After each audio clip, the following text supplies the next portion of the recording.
for. Well, right, and you were also a little different from those around you. I read and I learned from that Yeah. interview. I just think people just think you were the most popular person in the world, probably just from like instantly because of how successful you are. But you were a little different than everybody else, huh? Yeah, because I actually don't have Indonesian blood whatsoever. So I'm actually German, Japanese, Chinese. I was just born in Indonesia.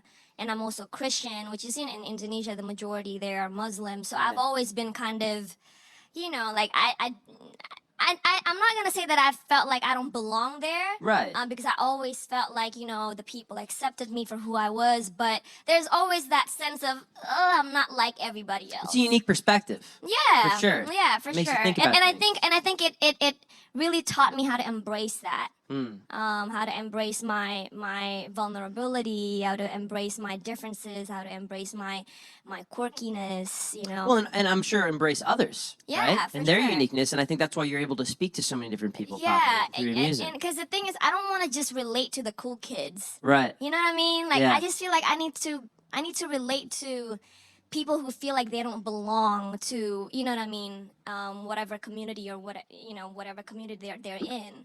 I want to be able to like tell them that, hey, by the way, I'm actually an introvert. I'm not used to speaking in public, yet I'm a public figure. Right. You know what I mean? Right. Yet I have so many followers. So I think to represent that is so much more important to me than just representing the cool kids. Yeah. I mean, it's good to represent both, but it's a good reminder that I came from, a place where I felt like, oh, I wasn't quite like everybody else. Yeah, But exactly. I still, I can still make it.